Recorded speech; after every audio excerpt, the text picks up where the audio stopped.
Hello दोस्तों, मेरा नाम है यश। स्वागत है आपका मेरे चैनल द ट्रेलर में। आज जिस प्लेन हाईजैकिंग की सच्ची कहानी मैं आपको सुनाने जा रहा हूँ उसमें हाईजैकर्स की उम्र महज 16 साल से 27 साल के बीच थी, मगर उन्होंने जापान के इतिहास की सबसे बड़ी प्लेन हाईजैकिंग को अंजाम दिया और उसके बाद जापानीज गवर्नमेंट ने सभी बंदियों को छुड़ाने के लिए वो कदम उठाया जो हाईजैकर्स की प्लानिंग से बहुत ऊपर था। हाईजैकर्स को इस बात का अंदाज़ा भी नहीं था कि उनके साथ ऐसा भी कुछ हो सकता है, और जब उन्होंने नॉर्थ कोरिया के एक एयरपोर्ट पर कुछ वक्त के लिए प्लेन रोका तब उन्होंने कुछ ऐसा देखा जो इससे पहले कभी नहीं हुआ।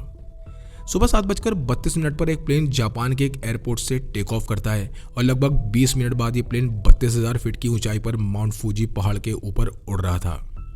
इस प्लेन में बैठे सभी पैसेंजर्स में एक 27 साल का लड़का भी था जिसका नाम था ताकामोरो तमिरिया, और ये अचानक अपनी सीट से उठकर खड़ा होता है और प्लेन के गेट के पास जाकर पैसेंजर्स की तरफ मुंह करके खड़ा हो जाता है। इसी दौरान वो अपने कोट से कटाना तलवार निकालता है और चिल्लाते हुए कहता है कि ये प्लेन हाईजैक हो चुका है, जिसके बाद पूरे प्लेन में चीख पुकार मच जाती है। इस चीख पुकार के बीच कुछ पैसेंजर्स ये सोच रहे थे कि ये महज अकेला एक लड़का है और वो 120 पैसेंजर्स हैं, इसीलिए वो उस पर आसानी से काबू पा सकते हैं। मगर इसी दौरान प्लेन की अलग अलग सीट से कुछ और लड़के खड़े होने लगते हैं। इन सभी लड़कों के हाथों में कटाना, तलवारें, गन्स और बॉम्ब्स थे, मगर सबसे बड़ा सवाल ये आता है कि वो सभी प्लेन में हथियार लेकर चढ़े कैसे, उन्हें एयरपोर्ट सिक्योरिटी पर किसी ने रोका क्यों नहीं, और वो इस प्लेन को हाईजैक क्यों करना चाहते थे। इस कहानी में सबसे दिलचस्प पहलू है नॉर्थ कोरिया, और आगे चलकर हमें ये पता चलेगा कि नॉर्थ कोरिया का इसमें क्या रोल है और इस हाईजैकिंग के दौरान कौन कौन सी अविश्वसनीय घटनाएं हुई और जापान इन हाईजैकर्स को पकड़ने के लिए कौन सी चाल चली। 31 मार्च सन 1970 को एक प्लेन टोक्यो से फुकुओका के लिए उड़ान भरता है जिसमें 120 पैसेंजर्स सवार होते हैं। इस फ्लाइट में बिजनेसमैन से लेकर टूरिस्ट, यूनिवर्सिटी स्टूडेंट और डॉक्टर्स भी बैठे थे, और वो सभी फुकुओका अपने अपने कामों से जा रहे थे।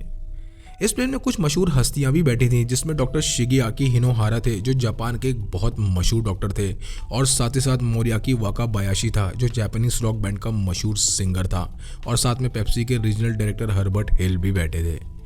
दूसरी तरफ इन हाईजैकर्स के ग्रुप में ज़्यादातर स्टूडेंट्स थे जो टोक्यो और क्योटो यूनिवर्सिटी से थे, और इसमें से एक तो यूनिवर्सिटी स्टूडेंट भी नहीं था क्योंकि इसकी उम्र महज 16 साल थी। प्लेन में बैठे पैसेंजर्स को झटका तब लगा जब उन्हें यह पता चला कि इन हाईजैकर्स में से एक रॉक बैंड सिंगर मोरियाकी वाकाबायाशी भी है।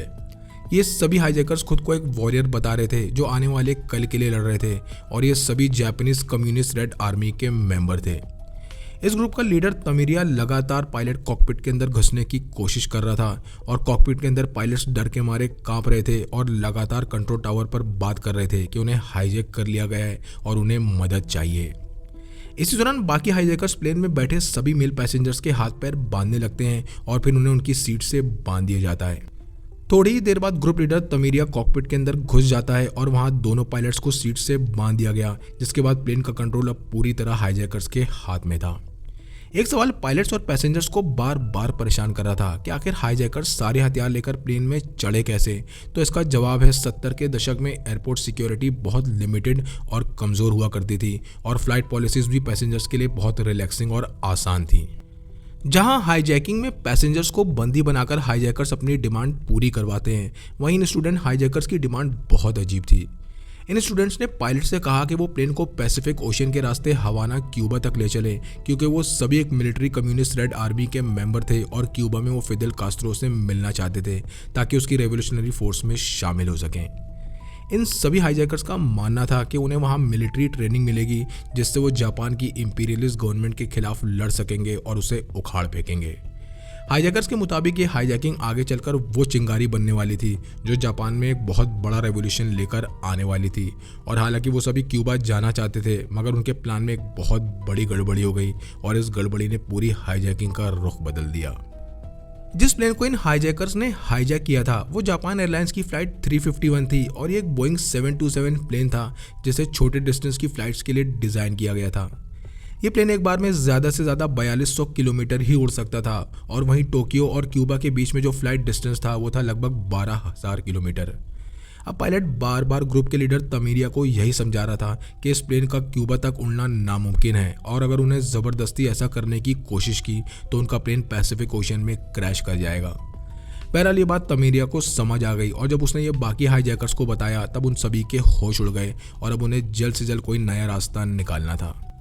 कुछ मिनटों चले डिस्कशन के बाद उनमें यह तय हुआ कि अब वो प्लेन को किसी और जगह लैंड करेंगे ताकि उन्हें जापानीज अथॉरिटीज पकड़ ना पाएं, और वो सभी एक मैप निकालकर उसमें एक जगह ढूंढने लगते हैं। अचानक ग्रुप लीडर तमीरिया की नज़र एक और कम्युनिस्ट देश पर पड़ती है और वो था नॉर्थ कोरिया। बहरहाल वो सभी फैसला करते हैं कि वो नॉर्थ कोरिया में इस प्लेन को लैंड करेंगे, और इसके पीछे की वजह थी नॉर्थ कोरिया की कम्युनिस्ट आइडियोलॉजी जो उनकी आइडियोलॉजी से मैच होती थी। उन सभी हाईजैकर्स का ये मानना था कि वो नॉर्थ कोरिया में अपना बेस बनाकर वहीं सेटल हो जाएंगे और साथ ही साथ वहाँ के लीडर किम इल संग की गवर्नमेंट से अच्छे रिलेशंस बनाएंगे। पायलट अपनी सीट पर बैठा उनकी सारी बातें सुन रहा था और तभी वो उन्हें एक नई प्रॉब्लम के बारे में बताता है। पायलट बताता है कि प्लेन का फ्यूल अब खत्म हो रहा है और उनके पास अब इतना ही फ्यूल बचा है जिससे वो फुकुओका तक पहुंच सकते हैं जहां इस प्लेन को जाना था। अब हाईजैकर्स के पास और कोई रास्ता नहीं बचा था और वो फुकुओका में ही लैंड करने का फैसला करते हैं, मगर चूंकि उनके पास बंदी बनाए हुए पैसेंजर्स थे जिनके बदले में वो प्लेन में फ्यूल भरने की मांग करने वाले थे। सुबह लगभग 9 बजे के करीब ये प्लेन फुकुओका एयरपोर्ट पर लैंड हुआ और इस प्लेन को पुलिस और एयरपोर्ट सिक्योरिटी चारों तरफ से घेर लेती है। बहुत सारे प्रेस रिपोर्टर्स भी इस हाईजैकिंग को कवर करने के लिए वहां पहुंच गए और साथ ही साथ हजारों लोगों की भीड़ इस पहली जापानीज हाईजैकिंग को देखने वहां पहुंच गई। इस वक्त ट्रांसपोर्ट मिनिस्टर शिनजीरो यामामूरा भी वहां मौजूद थे ताकि वो पैसेंजर्स को वहां से निकलवा सकें और किसी को कोई नुकसान ना पहुंचे। हाईजैकर्स अब पूरी तरह तैयार और चौकन्ना थे और अब वो जापानीज अथॉरिटीज़ की मदद से नॉर्थ कोरियन एयरस्पेस का इस्तेमाल करने वाले थे, क्योंकि उन्हें शक था कि नॉर्थ कोरियन गवर्नमेंट उन्हें अपने एयरस्पेस में घुसने नहीं देगी। ग्रुप के लीडर तमीरिया ने वॉकी टॉकी पर यह भी कहा कि अगर उनकी मांगे पूरी नहीं की गई तो वो पैसेंजर्स को मार देंगे, और तब हाईजैकर्स और एयरपोर्ट अथॉरिटीज़ के बीच एक डील होती है। डील ये थी कि हाईजैकर कुछ पैसेंजर्स को रिहा करेंगे जिसमें औरतें, बच्चे और बूढ़े होंगे और बदले में उनके प्लेन में फ्यूल भरा जाएगा।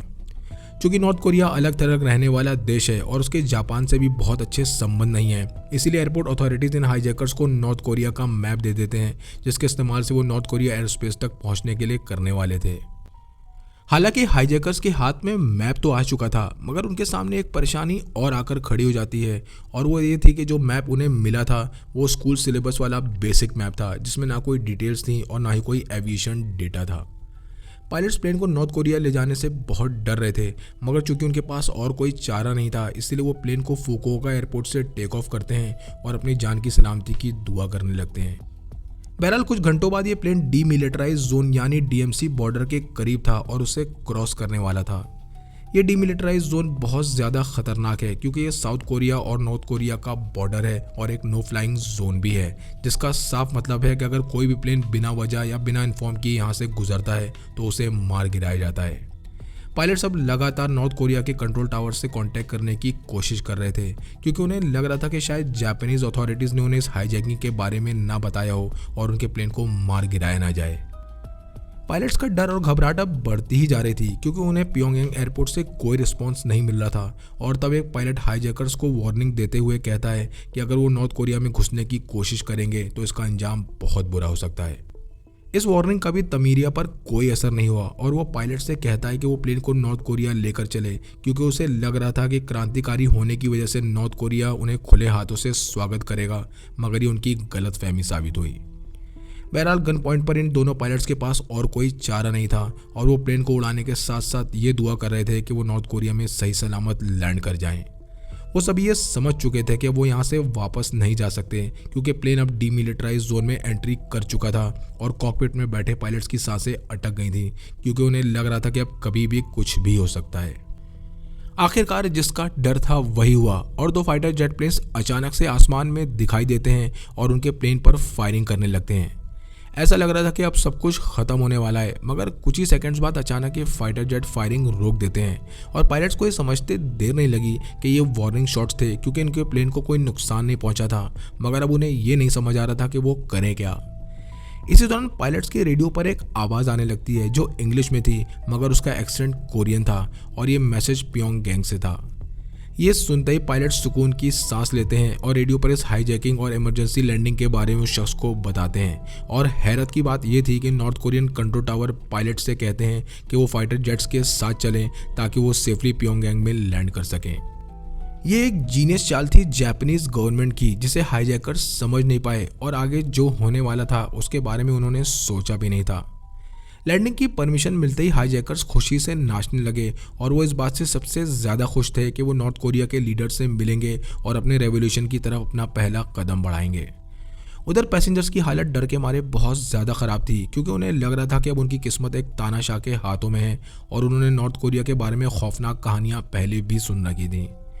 दोपहर लगभग 3:20 पर ये प्लेन प्योंगयांग एयरपोर्ट पर लैंड करता है और हाईजैकर्स चौकन्ना होकर प्लेन की विंडो से बाहर देखने लगते हैं। हर जगह नॉर्थ कोरियन झंडे हवा में लहरा रहे थे और नॉर्थ कोरियन मिलिट्री अलग अलग लाइंस में खड़ी थी, जिनके साथ हाई रैंकिंग ऑफिसर्स भी खड़े थे। चौंकाने वाली बात यह थी कि सिविलियंस के कुछ ग्रुप भी एयरपोर्ट पर खड़े थे और उनके हाथों में वेलकम के साइन बोर्ड थे और उनके साथ कुछ लड़कियां भी खड़ी थी जिनके हाथों में फूलों के गुलदस्ते थे और वो नॉर्थ कोरियन नेशनल एंथम गा रही थी। इसी दौरान लाउड स्पीकर सिस्टम पर एक अनाउंसमेंट होने लगता है कि ये डेमोक्रेटिक रिपब्लिक ऑफ कोरिया है, जिसके लीडर किम इल संग हैं और उन सभी लोगों का नॉर्थ कोरिया में स्वागत है जो जापानीज इंपीरियलिज्म के खिलाफ हैं। ये सुनते ही हाईजैकर प्लेन का दरवाज़ा खोलकर बाहर आता है, जहां वो देखता है कि हाई रैंकिंग ऑफिसर उसे देखकर हाथ हिला रहे हैं और उसे सल्यूट कर रहे हैं। अचानक एक हाईजैकर उसके पीछे आकर चिल्लाता है और उससे कहता है कि वो दरवाज़ा बंद करे और उसके साथ विंडो तक चले। ये सुनते ही पहला हाईजैकर घबराकर उससे पूछता है कि क्या हुआ, जिसके जवाब में वो कहता है कि वो विंडो के बाहर देखे। विंडो के बाहर देखने पर उन्हें ये एहसास होता है कि नॉर्थ कोरियन फ्लैग्स और मिलिट्री के अलावा कुछ तो बहुत अजीब है।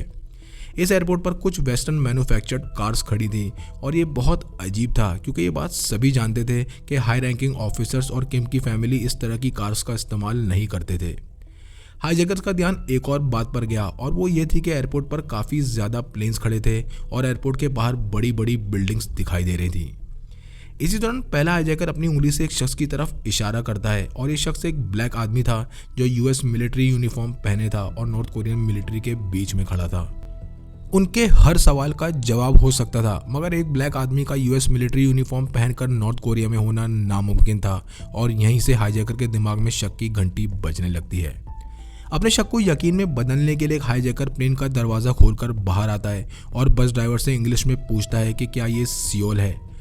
अचानक हुए इस सवाल से बस ड्राइवर घबरा जाता है और हड़बड़ाहट में इंग्लिश में जवाब देता है, हाँ ये सियोल है जो साउथ कोरिया में था। ये सुनते ही हाईजैकर फौरन प्लेन का दरवाज़ा बंद करता है और अब उन्हें इस बात का पूरा यकीन हो चुका था कि ये प्योंगयांग नहीं बल्कि सियोल है। मगर सबसे बड़ा सवाल ये था कि वो यहाँ आए कैसे, और ये जानने के लिए हमें कहानी में थोड़ा पीछे जाना होगा। फुकुओका एयरपोर्ट पर जब ये प्लेन फ्यूल भरने के लिए लैंड हुआ था, तब फ्यूल भरने वाले टेक्नीशियंस ने एक बात नोटिस की कि इस प्लेन में अभी भी आधे से ज़्यादा फ्यूल था, मगर इसके बाद भी वो फ्यूल भरने का नाटक करने लगते हैं ताकि अथॉरिटीज़ को ज़्यादा से ज़्यादा वक्त मिल सके कोई प्लान बनाने के लिए। इसी दौरान जापान और एयरपोर्ट अथॉरिटीज़ ने मिलकर एक जीनियस प्लान बनाया और जो मैप उन्होंने पायलट्स को दिया था उसमें बारीक राइटिंग में एक फ्रीक्वेंसी लिखी थी जिस पर पायलट्स को अपना रेडियो ट्यून करना था। टेक ऑफ के दौरान पायलट्स को हेडफोन पर इंस्ट्रक्शन मिले थे कि उन्हें क्या करना है और वो बिल्कुल वैसा करते जाएं जैसा उनसे कहा जाए। इसी दौरान जापानीज अथॉरिटीज साउथ कोरिया को इस हाईजैकिंग के बारे में बता देते हैं और ये दोनों देश मिलकर हाईजैकर्स को बेवकूफ़ बनाने की प्लानिंग करने लगते हैं।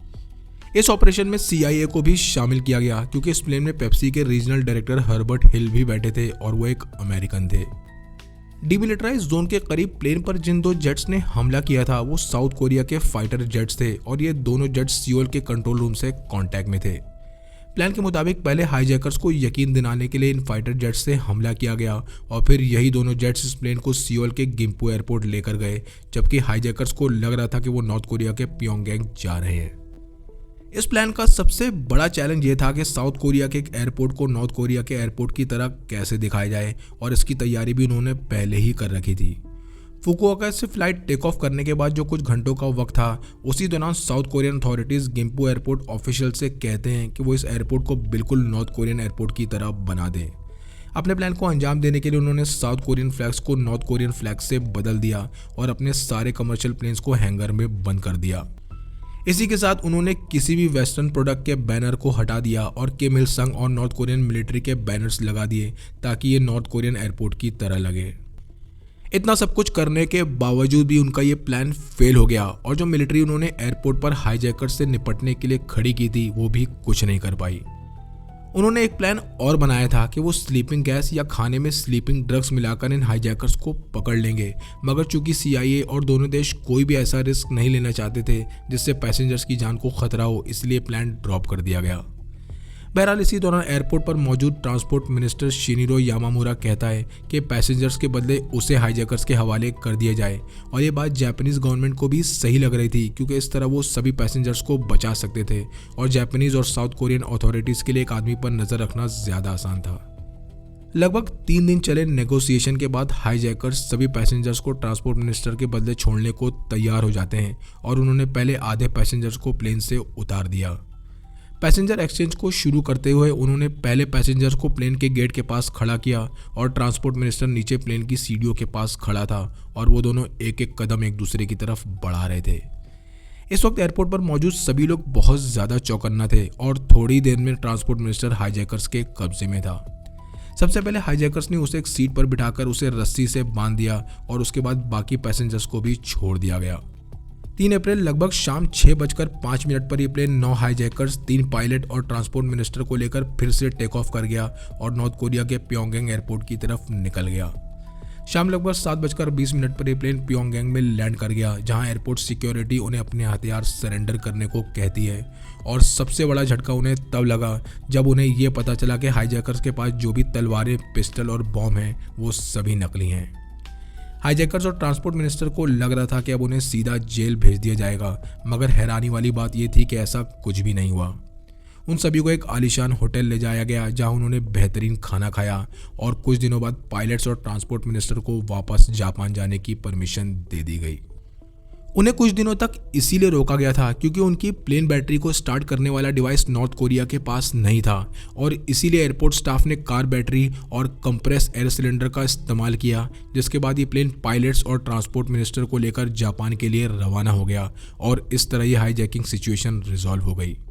इन सभी हाईजैकर्स को नॉर्थ कोरिया ने अपनी सिटीजनशिप दे दी और उनकी जापान एक्स्ट्राडाइट करने की किसी भी रिक्वेस्ट को रिजेक्ट कर दिया गया। नॉर्थ कोरियन न्यूज़ चैनल्स के मुताबिक लीडर किम इल संग का कहना था कि इन हाईजैकर्स के साथ अच्छी तरह पेश आया जाए और उनका अच्छे से ख्याल रखा जाए। इन सभी हाईजैकर्स को बाद में पॉलिटिकल ट्रेनिंग दी गई और सन 1980 से 90 के बीच उन्होंने अपनी ज़िंदगी बहुत अच्छी तरह गुजारी। इन हाईजैकर्स में से 3 एक बीमारी की वजह से मारे गए, जिसमें लीडर ताकामुरो तमीरिया भी शामिल था। एक हाईजैकर जापान में गैर कानूनी तरीके से घुसने के दौरान गिरफ्तार कर लिया गया और दूसरे को सन 2000 में थाईलैंड में गिरफ्तार किया गया क्योंकि वो नकली नोट बना रहा था। बाकी हाईजैकर्स ने अपनी ज़िंदगी अपने बीवी बच्चों के साथ नॉर्थ कोरिया के एक छोटे से गांव में गुजारी और सन 2014 में उन सभी ने अपना एक ट्विटर ग्रुप बनाया जहां बचे हुए मेंबर्स ने अपनी ज़िंदगी और अपनी फैमिली से जुड़ी हुई बातें एक दूसरे से शेयर करते थे। आपको ये कहानी कैसी लगी कमेंट सेक्शन में लिखकर ज़रूर बताएं। चैनल को लाइक और सब्सक्राइब करें। मिलते हैं नेक्स्ट वीडियो में।